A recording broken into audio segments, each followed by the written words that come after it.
कि शरीर में अगर मन के विरुद्ध कोई बात है या प्राकृतिक विरुद्ध कोई बात है तो शरीर उसको खत्म करना शुरू कर देता है। माइंड के अंदर फिर वो बात हमेशा जमी रहती है और उसको निगेटिविटी के रूप में वो धीरे धीरे शरीर को कमजोर करती है। जब तक वो उसका संताप ना करे, जब तक उसकी माफी ना मांगे, जब तक उसको माफ ना किया जाए, जब तक उसका मन शुद्ध ना हो जाए, तब तक वो शरीर की ऊर्जा उसी में घिरी रहती है और वो बढ़ती जाती है, बढ़ती जाती है, बढ़ती जाती है। इसलिए कहते हैं घर में कि अरे तेरा चेहरा क्यों मुरझा रहा है, क्या बात है, मन में क्या चल रहा है, कोई बात ऐसी मन में तो बता क्यों नहीं रहा है, अंदर अंदर घुट क्यों रहा है। देवदत्त अंदर ही अंदर घुटता रहा और वो इस बात को निकाल नहीं पाया। बेशक वो इतना ज्यादा रिद्धि बल में था पर उसका पाप कर्म इतना बड़ा था, क्योंकि संग भेद, संग को तोड़ना दुनिया का सबसे बड़ा पाप कर्म है।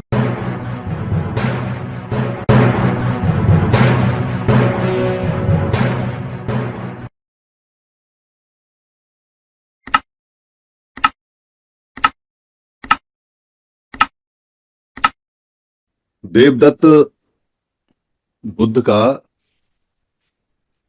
ममेरा भाई था, मामा का लड़का। सिद्धार्थ गौतम के साथ साथ बड़ा हुआ,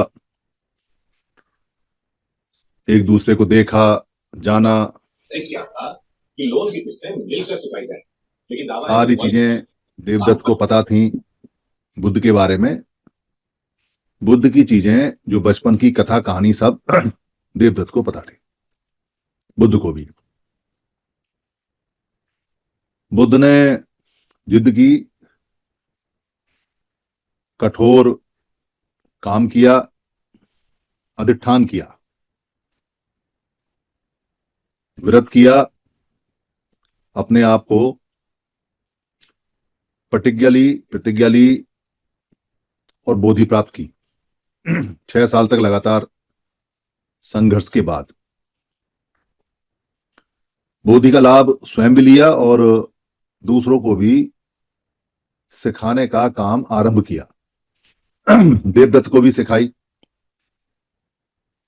और भी लोगों को सिखाया। देवदत्त बड़ा होनहार था, रिद्धि बल में लगभग बुद्ध के बराबर था।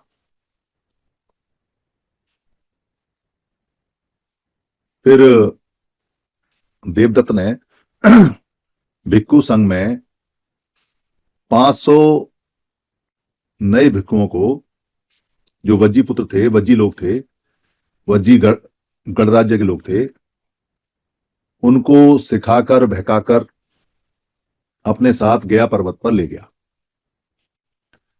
उसकी बातें उससे पहले आरंभ हो गई। वो संघ में संघ भेद करने के लिए भिक्खुओं को उकसाता था, उनको ऐसे ऐसे लालच देता था जिससे उनको लाभ हो, ज्यादा कठोर साधना ना करनी पड़े। उनके मन में आसान रास्तों का या ऐसे कठोर नियमों के विरुद्ध बात को भरता था।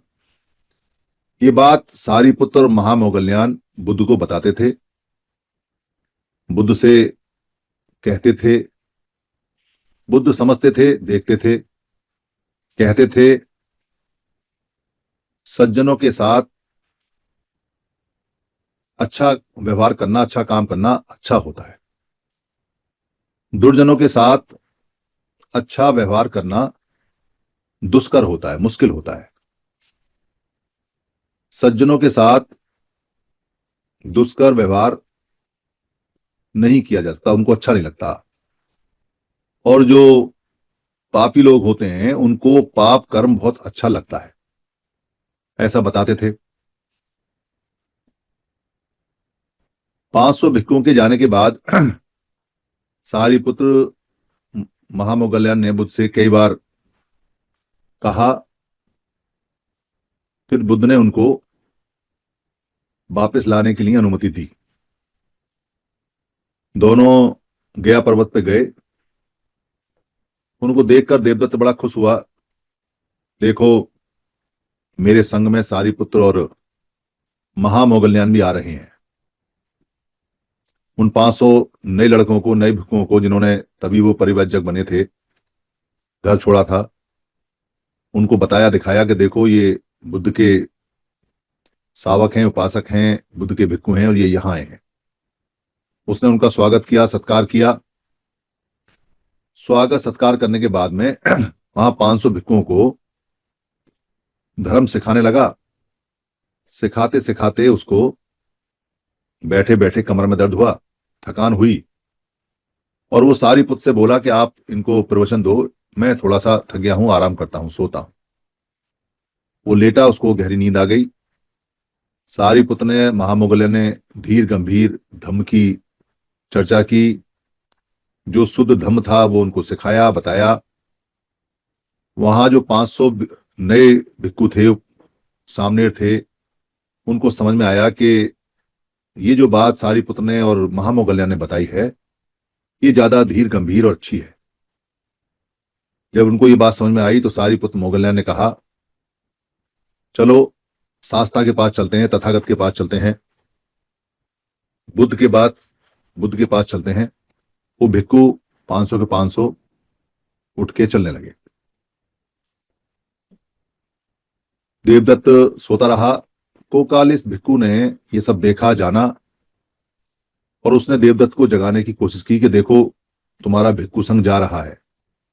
पर देवदत्त गहरी नींद में सोया था, उठा नहीं, और वो 500 के 500 जो नए सामने थे वो चले गए और संघ में जाके, बुद्ध के संघ में जाके धम्म सीखने लगे। ऐसा खबर पाकर शाम को जब उठा देवदत्त, तो उसको बड़ी पीड़ा हुई, उसका मन टूट गया, उसका दिल टूट गया। उसकी जो आशा थी, जो उम्मीद थी, वो टूट गई। बीमार हो गया, मुंह से खून की उल्टी आने लगी। 1 दिन, 2 दिन, 3 दिन, सप्ताह, पखवाड़ा, महीनों, 9 महीने तक बीमार रहा, ठीक नहीं हो पाया। सारी इज्जत चली गई, रुतबा चला गया। उसका जो दोस्त था अजात शत्रु, वो भी पब्लिक के दबाव के कारण उसकी मदद नहीं कर पाया। सब कुछ, उसका मान सम्मान, सब उसका खत्म हो गया। बीमारी से उठने का कोई कारण उसके पास था नहीं। जब मृत्यु लगभग निकट आने लगी 9 महीने बाद, तो उसको जो पहले बीता, जो देखा पुराने समय में, वो याद आने लगा। बहुत गिलानी हुई, गलत काम किया, पाप कर्म किया, अंदर से धिक्कार आने लगी। तो सिविका मंगाई। सिविका मतलब पालकी। पालकी मंगा के, क्योंकि वो कमजोर हो गया, पालकी मंगा के और चलने लगा जेतवन की तरफ, जहां भगवान बुद्ध थे, अपने पापों का संताप करने के लिए, प्रायश्चित करने के लिए। सिविका जब रास्ते में जा रही थी तो पुष्करणी रिवर पड़ी। सोचा तथागत से मिलने जा रहा हूं तो नहा लूं, शुद्ध होकर चलूं। पानी में उतरा, वहीं उसका हृदय फट गया, हृदयघात हो गया, मर गया, मिल नहीं पाया। ये बात तथागत के पास गई। तथागत ने पूछा उनसे, क्या गति रही देवदत्त की, क्या स्थिति रही। चिंतन हुआ, मनन हुआ, सारी बातें हुई। बुद्ध ने ये 17 नंबर की जो धम्मपद में गाथा है उस समय कही। जो पापी होता है, पाप कर्म करता है, वो लोक में भी परेशान होता है, दुखी रहता है, भोगता है, और परलोक में भी दुख को भोगता है। वो सब जगह जहां भी होता है, हर भव में दुख भोगता है, परेशान होता है, और जितना वो संताप करता है उतना ज्यादा दुखी होता है। ये कथा, क्योंकि जितने भी धम्मपद में बातें हैं वो सब प्रैक्टिकल हैं, और सारी कहानियां समाज के अंदर से, सारी बुराइयां संघ और संगठन के अंदर से एक एक करके उन्होंने बताई हुई है। यहां अगर हम एनालिसिस करें बुद्ध का और देवदत्त का, तो बहुत सारी ऐसी चीजें निकल के आती हैं जो हमारी आंखें खोल देती हैं। सबसे इंपॉर्टेंट बात है, क्योंकि हमारा ये साहित्य यूनिवर्सिटियों में पढ़ाया नहीं जाता, जो पढ़ाया जाता है वो भक्ति भाव से पढ़ाया जाता है, सामाजिक या साइंटिफिक वे में नहीं पढ़ाया जाता, ना ही इस पे एनालिसिस उस तरह से होता है। पर हम कर सकते हैं, क्योंकि हम किसी यूनिवर्सिटी में किसी प्रोफेसर के आगे खड़े होके अंक तालिका या जो हमें नंबर है पास होने के लिए, उसकी भीख नहीं मांग रहे, इसलिए हम उन्मुक्त कर सकते हैं। और आप सब भी कर सकते हैं, आपस में भी कर सकते हैं, हम आपस में सवाल जवाब कर सकते हैं मेरे इस वक्तव्य के बाद। तो सबसे इंपॉर्टेंट जो बात है वो ये है कि देवदत्त ममेरा भाई था और अच्छा रिद्धि बल का जानकार था। वो बुद्ध को देख के बहुत खुश भी होता था और बुद्ध से बहुत ईर्ष्या भी रखता था। खुश इसलिए होता था कि बुद्ध को बोधि प्राप्त है, वो सीख रहा है, और ईर्ष्या इसलिए रखता था कि उसे बुद्ध बनना था, उसको खुद संघ चलाना था। ईर्ष्या इसलिए रखता था। जो इंपॉर्टेंट बात मैं बताने जा रहा हूं उसको सब लोग ध्यान से सुने। सिद्धार्थ गौतम संघ में लोगों को धम्म सिखा रहे हैं, उन्मुक्त भाव से सब धम्म सीखें, खूब आगे बढ़ें, जिसको जितनी तरक्की करें। पर देवदत्त धम्म नहीं सीख रहा है, क्योंकि धम्म सीखने वाला व्यक्ति संघ पर निगाह नहीं डालेगा। वो संघ को देख रहा है कि संघ कब मेरे अधीन आ जाए, और जो संघ पे अपने अधीन रखने के उद्देश्य से काम कर रहा है वो धम्म नहीं सीख रहा। बुद्ध धम्म सिखाते थे और ऐसा भी बताते थे कि जितना मैं जानता हूं उतना मैं आपको बता रहा हूं, स्टेप बाय स्टेप, एक के बाद एक के बाद एक के बाद एक के बाद एक। क्योंकि एक साथ बताओगे तो आप समझ नहीं पाओगे। अभिधम्म इतना बड़ा है कि अभिधम्म को कुछ ही लोग समझ पाते हैं। अभिधम्म की बड़ी कंडीशन थी। अभिधम्म बहुत गूढ़ और रहस्यमयी और बहुत अच्छे ब्रेन वाला बंदा उसको समझ सकता था जो उसका अभ्यास करे, पर बाकी बातें सब लोग समझ जाते थे। तो जब धम्म सिखा रहे हैं और धम्म सब बता रहे हैं, तो अगर किसी को धम्म ही सीखना है तो वो तो सिखा रहे हैं, सीखे, कोई दिक्कत नहीं है। फिर ईर्ष्या कैसी, फिर जलन कैसी? देवदत्त को ईर्ष्या क्यों थी, जलन क्यों थी? क्योंकि धम्म सीखना उसका पर्पज नहीं था, धम्म सीखना उसका मकसद नहीं था। अगर धम्म सीखना उसका मकसद होता तो धम्म तो सभी सीख रहे थे, सभी शांत थे, और भिक्खुओं से ज्यादा कोई गहरा शांत होता नहीं। भिक्खु तो इतने शांत होते हैं कि वो अपनी हृदय की गति को, यानी कि जो धड़कन है, ये जो हमारी हार्ट बीट है, इसको इतना कम कर देते हैं, इतना कम कर देते हैं कि वो सुनाई तो देने की बात छोड़ो, उसका अंतराल बहुत ज्यादा हो जाता है, पता नहीं चलता कि दिल धक धक कर भी रहा है या नहीं। क्योंकि जो लोग विपश्यना करते हैं, मैं विपश्यना की हुई है, विपश्यना करते समय हार्ट बीट रेट बहुत कम हो जाता है, और जितना कम करना चाहे उतना कम हो सकता है। इतना भी हो सकता है कि आदमी ऐसा लगे कि मर गया, हार्ट बीट चली ना। ऐसा ईसा मसीह के साथ होता है। ऐसा बताते हैं कि ईसा मसीह की जब कील ठोकी गई तो उन्होंने विपश्यना के थ्रू अपना हार्ट रेट इतना कम कर लिया कि वो ऑलमोस्ट डेड से होकर चले गए। उसके बाद फिर उनके लोग उनको वहां से ले गए और बाद में कहे कि वो जीवित हो गए, पर बचे नहीं, क्योंकि कीलें ठोक दी थी तो जख्म ज्यादा हो गए। ऐसा बताते हैं, मैंने देखा नहीं, सुना है, पर विपश्यना की थी उन्होंने, ऐसा वहां ले लद्दाख के अंदर बताया जाता है। तो देवदत्त अगर धम्म के मकसद से आता तो बहुत ऊंचा स्थान प्राप्त करता, पर वो संघ के मकसद से आया, और उसने संघ में दो हिस्से करने के लिए, भेद करने के लिए शुरू से ही काम आरंभ किया, और रिद्धि बल को बढ़ाया उसने। रिद्धि मतलब किसी को समझाकर बहकाकर अपनी तरफ ले जाना। वो जानवरों को भी बहका लेता था। उसने एक बार हाथी को बहका दिया और हाथी बुद्ध की तरफ बढ़ गया मारने के लिए। वो रिद्धि बल में इतना पारंगत था। दूसरी जो बात इसमें इंपॉर्टेंट है वो ये है कि वो संघ का बुद्ध को नायक समझता था। वो ये मानता था कि बुद्ध संघ के नायक हैं, जबकि बुद्ध ने कभी नहीं कहा कि वो संघ के नायक हैं, या कोई संघ का नायक भी हो सकता है, या मेरे मरने के बाद भी कोई संघ का नायक होगा, या संघ के नायक की कोई परंपरा है, या यहां कोई नायकवाद है। ऐसा बुद्ध ने कभी नहीं कहा।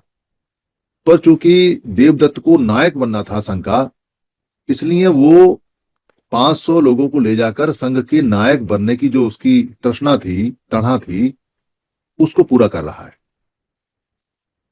नायक बने। क्योंकि चाहता तो आनंद की तरह सेवा कर सकता था, चाहता तो वो आनंद जैसा स्थान प्राप्त कर सकता था, क्योंकि आनंद रिद्धि बल में और विपश्यना साधना में बहुत कमजोर था।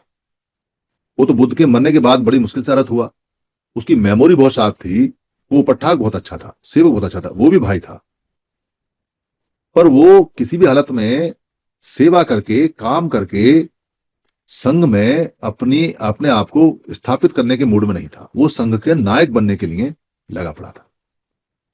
ये जो उसकी तृष्णा थी, ये जो अभिलाषा थी, इस अभिलाषा ने, इस तृष्णा ने उसको कहीं का नहीं छोड़ा। और आज तक भी वो संघ घातक के रूप में, संघ भेदी के रूप में, संघ खलनायक के रूप में बुद्ध का मामा का लड़का माना जाता है, पर नेगेटिविटी के साथ माना जाता है। नाम तो उसका हुआ, पर खराब विषय में नाम हुआ, पापियों में नाम हुआ, संघातियों में नाम हुआ। और आनंद का नाम बुद्ध की सेवा करने से, संघ की सेवा करने से आनंद का नाम चारों तरफ गूंजता है। लोग अपने बच्चों का नाम आनंद खुशी से रखते हैं, और देवदत्त के साथ में नेगेटिविटी जुड़ी हुई है। ये करेक्टर हैं जो हमें बताते हैं कि हमें जीवन में किस तरह से बनना है, किस तरह से नहीं बनना है। देवदत्त बहुत अच्छा विपश्यना करने वाला था, बहुत अच्छा साधक था, पर जो उसने पाप कर्म किया, संघ घात किया, संघ तोड़ने का काम किया, जो उसकी तृष्णा ने, तड़ना ने, जो उसकी क्रेविंग्स ने उससे वो काम करवाए और उसने किए, वो जिनको वो कंट्रोल नहीं कर पाया, वो जो तड़ना थी, वो जो तृष्णा थी, वो जो क्रेविंग्स थी उसकी, उन क्रेविंग्स ने उसको कहीं का नहीं छोड़ा। और वो इतना अच्छा साधक होते हुए भी उसको कंट्रोल नहीं कर पाया। वो चाहता तो विपश्यना के थ्रू उनको कंट्रोल कर सकता था, पर वो उस पर हावी हो गई। तो कितना बड़ा कोई तपस्वी है, कितना बड़ा कोई साधक है, कितना बड़ा कोई कार्य करता है, उसमें कब तृष्णा आ जाए, कब तड़ना आ जाए, कब क्रेविंग्स आ जाए, कब वो पाप कर्म करना शुरू करे और उसको पता ना चले, कोई बताने वाला होना उसके जैसी हो। ये कहानी हमें बहुत कुछ बता देती है, बहुत कुछ बता देती है। इसलिए बुद्ध जैसे व्यक्ति कहते हैं कि बुराइयां लगातार आती रहती हैं, उनको सबसे पहला काम है उनको देखना आना। क्या आप उनको देख पा रहे हो कि ये आ रही हैं? क्या आप उनको समझ पा रहे हो कि ये आपसे लिपटने चुपटने वाली हैं? क्या आप जागृत हो? ये हम अपने संघ में भी लागू करते हैं, क्योंकि संघ में जो परेशानियां हैं, जो दूर से हमें आने वाली हैं, जो आ रही हैं हमारी तरफ, जो चारों तरफ से हमें घेर रही हैं, क्या हमको वो दिखाई दे रही हैं? क्या कोई ऐसा करेक्टर है जो हमें संघ के काम के अतिरिक्त कहीं और लेके जा रहा है? क्या कोई ऐसी चीज पैदा हो रही है जो हमको संघ के कर्तव्य से विमुख कर रहा है? क्या हमारी कोई ऐसी अभिलाषा या कोई ऐसी इच्छा जागृत हो गई है जो संघ के नियमों से अलग चल रही है? ये देखना आना चाहिए, ये इसको मनन करना आना चाहिए, इसको समझ आना चाहिए। अगर देवदत्त को समय रहते ये समझ में आ गया होता कि तणहा तृष्णा ने, संघ के नायक बनने की इच्छा ने, गुरु बनने की इच्छा ने उसको कहीं का नहीं छोड़ा है, तो वो समझ जाता। या उसको ये पता होता कि बुद्ध बुद्ध जब बनता है जब बोधि प्राप्त होती है, और बुद्ध खुद की मेहनत से बनता है, किसी की दया से नहीं बनता, किसी के आशीर्वाद से नहीं बनता। वो खुद मेहनत करता है तो बुद्ध बनता है। और कितनी मेहनत करके सिद्धार्थ गौतम 6 साल के अंदर यहां तक पहुंचा है और यहां तक वो बोधि प्राप्त करके आया। अगर ये उसको थोड़ा भी आभास होता तो वो बुद्ध बनने में लग जाता, पर वो शॉर्टकट में लग गया। उसको बुद्ध नहीं बनना था, उसको संघ नायक बनना था। ये डिफरेंस मैं इसलिए आपको बता रहा हूं कि संघ के अंदर दो चीजें हैं। आप संघी बनने आए हो या राजनेता बनने आए हो। अगर आप राजनेता बनने आए हो तो दुख के अलावा कुछ मिलेगा नहीं, दुख ही दुख मिलेगा, दुख ही दुख मिलेगा। क्योंकि यहां राजनेता वाला कोर्स ही नहीं है, यहां राजनेता वाली क्लास ही नहीं है, यहां राजनेता वाला कोई चिंतन ही नहीं है, यहां राजनेता वाली कोई बात नहीं है, यहां राजनीति वाली कोई बात नहीं है। संघ में आके लोगों को देख के अगर राजनेता बनने की लाइन में चल के और संघ के टुकड़े करने का, जाने में या अनजाने में कृत्य करोगे, काम करोगे, तो देवदत्त जैसा हाल होगा। राजनीति वाला काम करना है तो राजनीति में जाओ, वहां जाके करना चाहिए। संघ शुद्ध संघ है। इसमें जैसे बुद्ध के धम्मिक संघ में धम्म सिखाया जाता है, कोई और चीज नहीं सिखाई जाती, वैसे यहां संघ सिखाया जाता है।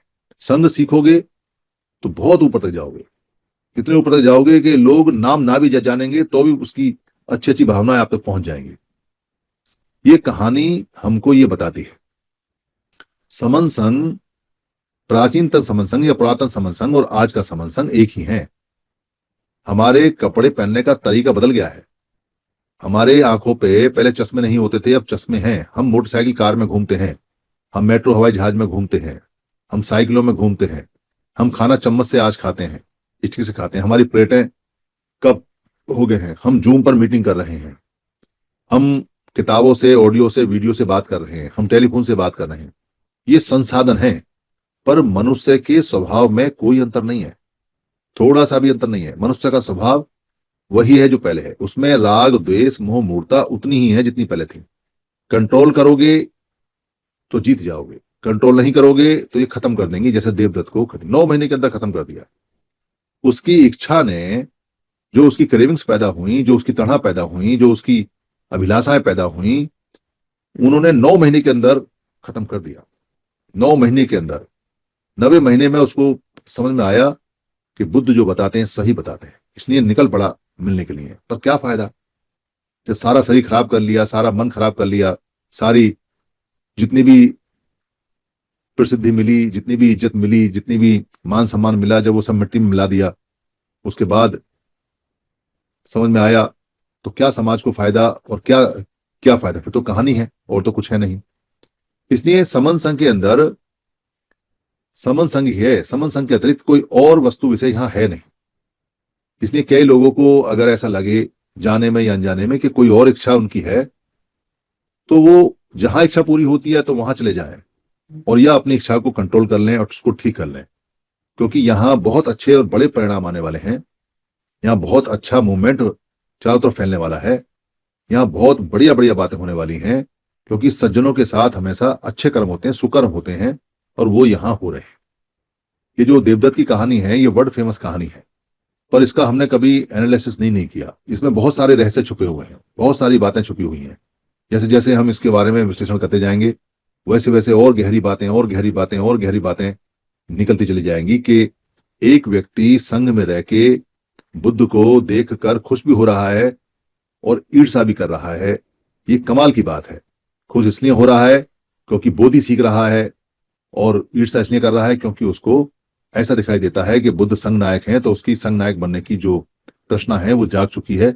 इसलिए वो ईर्ष्या करता है कि मैं भी संघ नायक बनूं। ये बुद्ध संघ नायक क्यों है? मेरी बात यहाँ समाप्त होती है, और हम इससे काफी कुछ सीख सकते हैं। किसी ने कुछ इसके बारे में विचार विमर्श करना हो या संघ के बारे में और कुछ बताना हो, क्योंकि अभी समय है, तो संघ के बारे में बता सकते हैं। क्योंकि हम यहाँ क्यों इकट्ठे हो रहे हैं, क्या कारण है, समण संघ क्या है, 10 गोल्डन नियम क्या है, समण संघ क्या करेगा, हम समण हैं या हम वमन हैं, हमारा संघ समण संघ हमको जिद्द जीतने की है, जिद्द जुड़ने की है, जिद्द बचने की है, हम कैसे काम चलाते हैं, कैसे करते हैं, कितने काम सर हमारा एक हो चुका क्वेश्चन है, सर, कितना वो नहीं। देवदत्त इतना ट्रिकी था, इतना चालाक था, इसके बारे फिर में वो बात कैसे करें। कोलैप्स हो गया? सर मैं तनुजा, वो ये कोलैप्स कैसे हो गया फिर देवदत्त, जब इतनी देव उसने उसे सोचा कि भाई मैं ये कर लूं, ये कर लूं, बुद्धिमान भी था। बताता हूं आपको। आपके आपके घर में कुछ प्रॉपर्टी होगी, और जब वो प्रॉपर्टी पे कोई उसको नाजायज तरीके से कोई इच्छा पाले और आपकी प्रॉपर्टी को ले जाए, तो ले जाने वाला जो नाजायज तरीके से प्रॉपर्टी ले लेके गया है, वो कभी भी ये नहीं कह सकता कि ये प्रॉपर्टी जायज है। उसके बच्चे भी ये कहेंगे कि आपने ताऊ जी की प्रॉपर्टी गलत मार ली, आपका इतना हिस्सा नहीं था। ये बात उसके मन में अंदर घर जाती है। और शरीर का एक मैकेनिज्म होता है कि शरीर में अगर मन के विरुद्ध कोई बात है या प्राकृतिक विरुद्ध कोई बात है, तो शरीर उसको खत्म करना शुरू कर देता है। माइंड के अंदर फिर वो बात हमेशा जमी रहती है, और उसको निगेटिविटी के रूप में वो धीरे धीरे शरीर को कमजोर करती है। जब तक वो उसका संताप ना करे, जब तक उसकी माफी ना मांगे, जब तक उसको माफ ना किया जाए, जब तक उसका मन शुद्ध ना हो जाए, तब तक वो शरीर की ऊर्जा उसी में घिरी रहती है, और वो बढ़ती जाती है, बढ़ती जाती है, बढ़ती जाती है। इसलिए कहते हैं घर में कि अरे तेरा चेहरा क्यों मुरझा रहा, क्या बात है, मन में क्या चल रहा है, कोई बात ऐसी मन में है, तू बता क्यों नहीं रहा है, तू अंदर अंदर घुट क्यों रहा है? देवदत्त अंदर ही अंदर, अंदर ही अंदर घुटता रहा, घुटता रहा, और वो इस बात को निकाल नहीं पाया। बेशक वो इतना ज्यादा रिद्धि बल में था, पर उसका पाप कर्म इतना बड़ा था, क्योंकि संघ भेद, संघ को तोड़ना दुनिया का सबसे बड़ा पाप कर्म है जो उसने किया। और उसने कभी कहा नहीं कि मैं संघ का नायक बनना चाहता हूं, पर उसने जो कृत्य किया वो संघ के नायक बनने के लिए किया, और वो संघ का नायक बन के बहुत ज्यादा खुश नहीं था। इसलिए जब सारिपुत्र मोगलयान आए तो उसे लगा कि उसके संघ की मान्यता और बड़ी है, क्योंकि बुद्ध के 2 राइट और लेफ्ट हैंड आए हैं, और वो यहाँ उसको नमस्कार भी कर रहे हैं और सत्कार भी कर रहे हैं। तो उसको लगा कि वो ठीक है। पर जब वो चले गए और जब वो उनको लेके चला गया, तब उसको ये महसूस हुआ कि तेरा जो कर्म था वो ठीक नहीं था। अगर तेरा कर्म ठीक होता तो ये तेरे साथ रुकते, जाते नहीं। और पूरी दुनिया के अंदर उसकी जो इंसल्ट हुई और बेइज्जती हुई, और खुद उसके मन में हुई, और उसकी जो ख्याति खत्म हुई, उस ख्याति खत्म होने से, उस प्रसिद्धि खत्म होने से उसके मन टूट गया, उसका हृदय टूट गया, उसकी इच्छाएं टूट गई और वो नेगेटिविटी उसके अंदर बढ़ती चली गई। वो पहले से नेगेटिव था और जब किसी के अंदर नेगेटिविटी बढ़ती चली जाती है तो मार अपना काम करती है और मार उसको घेर ले लेती है, फिर उसके शरीर को कमजोर कर देती है। शरीर कमजोर होती है, बीमारियां घेर लेती है और बीमारी घेरने से आदमी मर जाता जी सर, इसीलिए वो कोलैप्स हो गया। ठीक है सर। है। इसी ने कोलैप्स हो गया।